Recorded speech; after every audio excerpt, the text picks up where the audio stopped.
Buongiorno everyone, our brand new merchandise is available now. Head over to themagpiechannel.com to get your hats, hoodies and t-shirts. Support the channel, support the tune and enjoy yourself. It is Derby Day Eve. What's going on, people? By this time tomorrow we will know the result of the Time Wear FA Cup Derby. Nervous, only had 4 hours sleep last night, but I'm still buzzing. I'm excited, I'm nervous, all of that. But we will win this derby. I'll get into that as well, my thoughts. You'll finally hear my score prediction. You're not going to want to miss it. It's a big one. Well, if you're listening to BBC Radio Newcastle this morning, or little bits throughout the day, you would have heard it already. But for those that haven't, stay tuned. I'll let you know what I think the score will be at the Stadium Light tomorrow. We're going to talk about that. We're going to talk about Eddie Howe's press conference.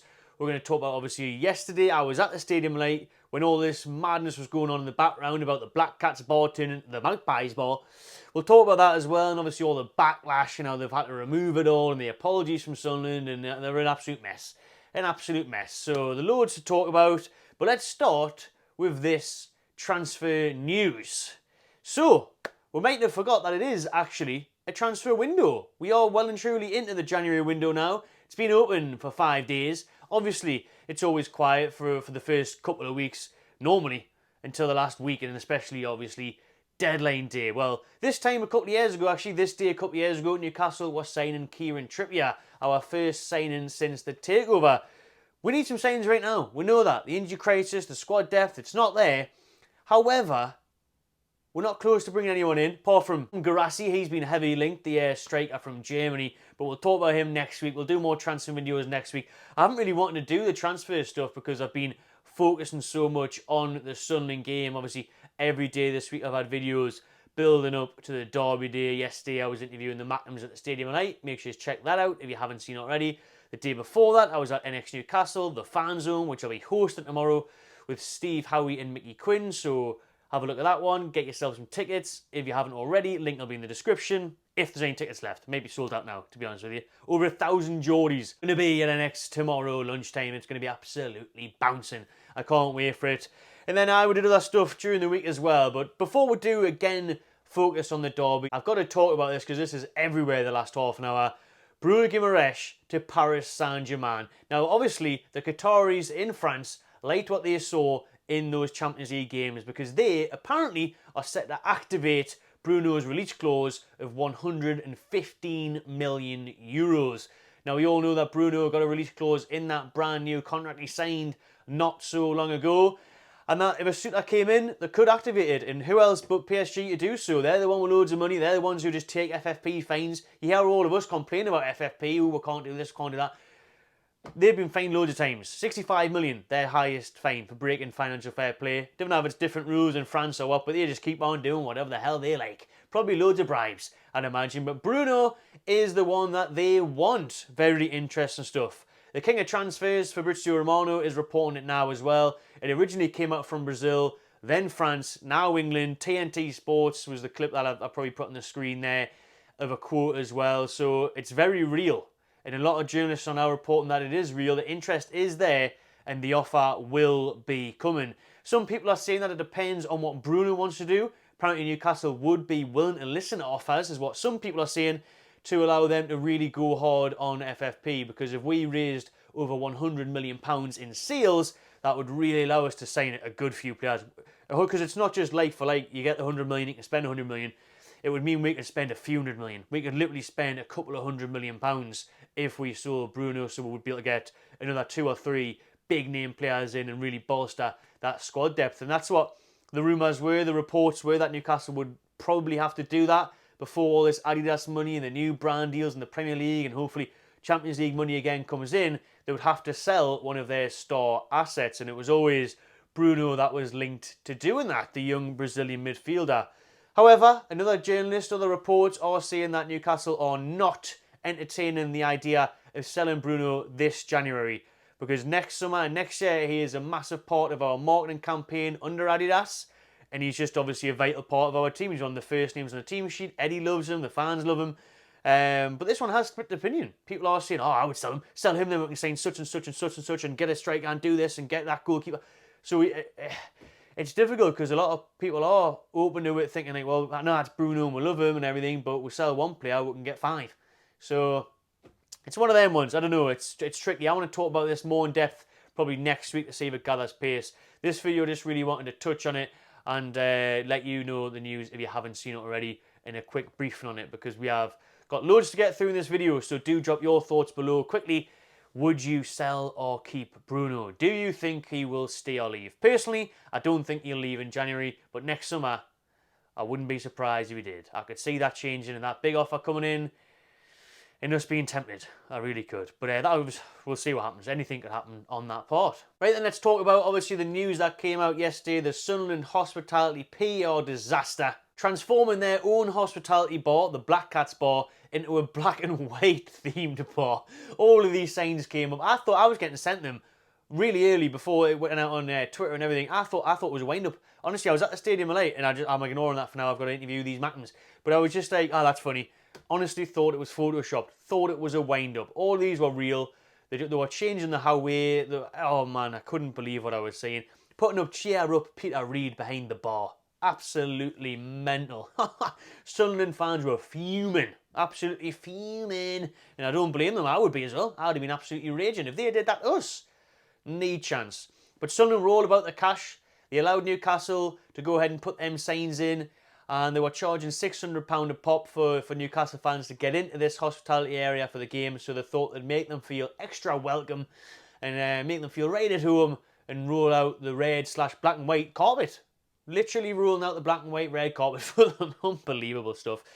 I've got to say, someone's sacked. Someone has just started the new year on the door, because that is an absolute madness that they have allowed that to happen. And then Sunderland's owner came out last night with this apology on his Instagram.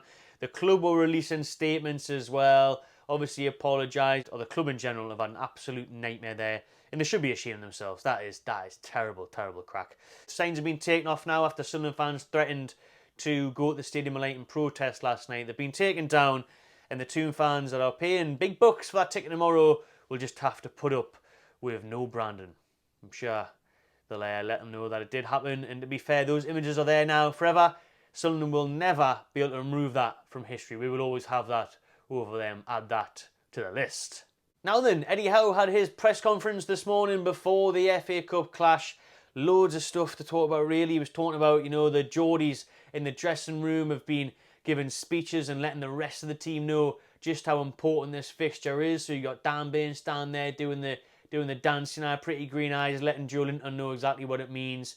Everyone else letting them know how much of a big game this is. Eddie Howe says they're ready. They understand how big the fixture is, how important it is, and they want to get back to winning ways. Another interesting bit on the press conference was somebody finally asked Eddie Howe about his future. Obviously, since the Luton defeat Forest around that time, there's been question marks. You've seen it in the press. You've seen it on social media. People talking about Eddie Howe's future.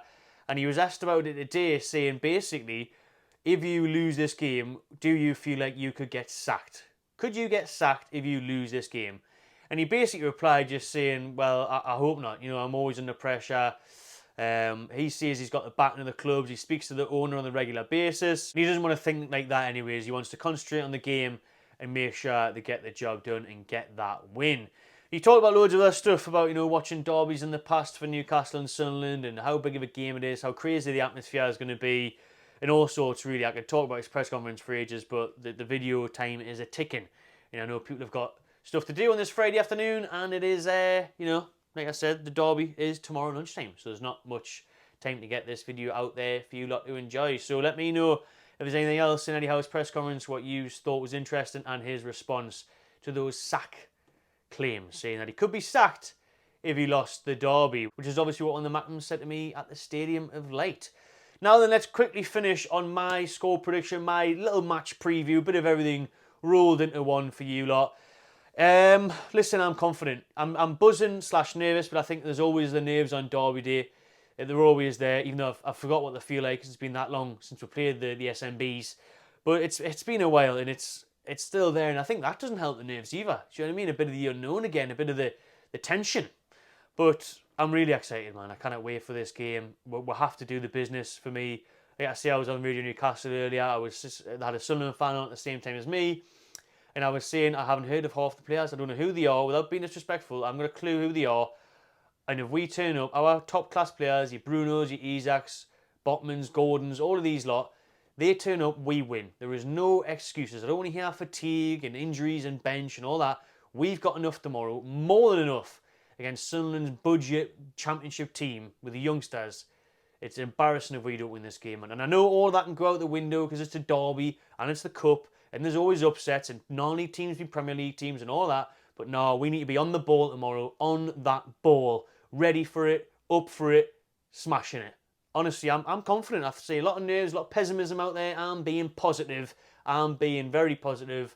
I'm going to say we beat Sunderland 4-1. 1-0 down, 4-1 up. Hopefully we don't go 1-0 down. I don't think we will. But I'm going to say Sunderland 1, Newcastle United 4. That's my big derby day prediction.